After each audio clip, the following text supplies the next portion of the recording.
आज हम लोग देखते हैं कि 1905 क्यों बहुत विशेष है इतिहास में, हमारे मॉडर्न इंडिया में खास करके 1905 क्यों बार बार हिट करती है चीज़ें। आखिर 1905 है क्या चीज़, आइए देखते हैं 1905 के बारे में।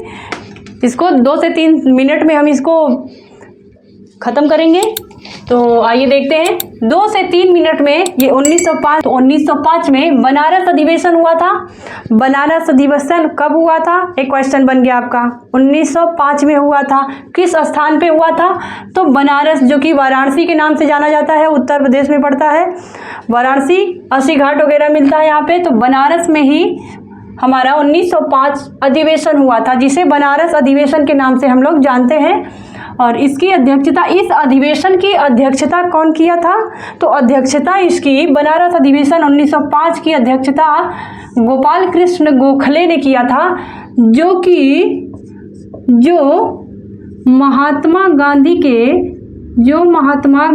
के एक नई पॉइंट जुड़ रही है, गांधी के राजनैतिक या राजनीतिक, ठीक है, राजनीतिक गुरु भी थे। ठीक है, गुरु यहाँ पे आप लोगों का शुद्ध गुरु, मैं हिंदी भी पढ़ाती हूँ इसलिए मैं बता दे रही हूँ कि गुरु अगर लिखना है तो गुरु शब्द नहीं होता है, गुरु होता है। ठीक है, तो राजनीतिक गुरु हो। और बंगाल विभाजन के बाद इसकी सबसे महत्वपूर्ण लाइन क्या है, किस चीज़ पे ये सारी भूमिकाएं बनाई गई थी। बंगाल विभाजन के बाद स्वदेशी आंदोलन का मुद्दा प्रमुख था। ये स्वदेशी आंदोलन का जो मुद्दा उठा था, सबसे महत्वपूर्ण चीज़ें हैं ये कि स्वदेशी आंदोलन पहली बार कब, किसके द्वारा और कहाँ पे, ठीक है, उठा था ये मामला। तो 1905 में बनारस अधिवेशन में ये जो आपका है स्वदेशी आंदोलन का मुद्दा सबसे प्रमुख था। ठीक है, ये लाइन बहुत हिट कर रही है, इस चीज़ को याद रखिएगा आप लोग। क्वेश्चंस बने हुए हैं, ये जो भी लिखा गया है सब पे क्वेश्चंस बन चुके हैं। एक एक लाइन, एक एक पॉइंट आप लोगों का बहुत ही इंपॉर्टेंट है।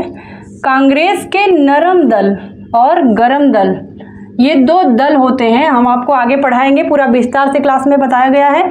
नरम दल और गरम दल के मतभेद स्पष्ट रूप से सामने कब आए थे, तो 1905 में बनारस अधिवेशन जब हुआ था, उसी समय 1905 में नरम दल और गरम दल का, जो नरम दल थे वो गांधीवादी विचारधारा के थे, अहिंसावादी थे, और गरम दल जो थे वो येन केन प्रकारेण, हमें बस स्वदेशी आंदोलन जो छिड़ा था या स्वराज्य की मांग हुई थी, वो आज़ादी को प्राप्त करने के लिए इनका ये कहना था कि हमें आज़ादी चाहिए येन केन प्रकारेण, चाहे जैसे भी। ठीक है, हिंसा अहिंसा डजंट मैटर, हमें आज़ादी चाहिए, स्वतंत्रता चाहिए। तो ये गरम दल की विशेषता थी। नरम दल वाले बेचारे वही धरना प्रदर्शन करते रहते थे, अन्ना हजारे की तरह, गांधी जी विचारधारा के लोग।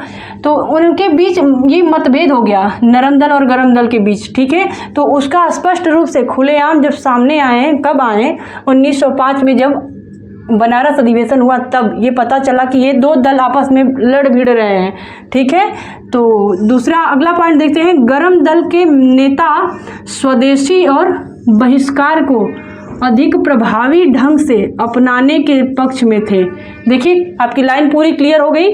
गरम दल के नेता जो स्वदेशी आंदोलन, स्वदेशी और बहिष्कार, हमारे देश की चीज़ें हम उपयोग करेंगे, अन्य देशों की चीज़ें हम बहिष्कार करेंगे, हटाएंगे। ठीक है, उसका अधिक प्रभावी ढंग से इन्होंने अपना ये पक्ष अपनाया था, गरम दल वालों ने। ठीक है, तो इसमें आप लोग को एक एक लाइन बहुत ही इम्पोर्टेंट है, इसको याद रखिएगा। मिलते हैं।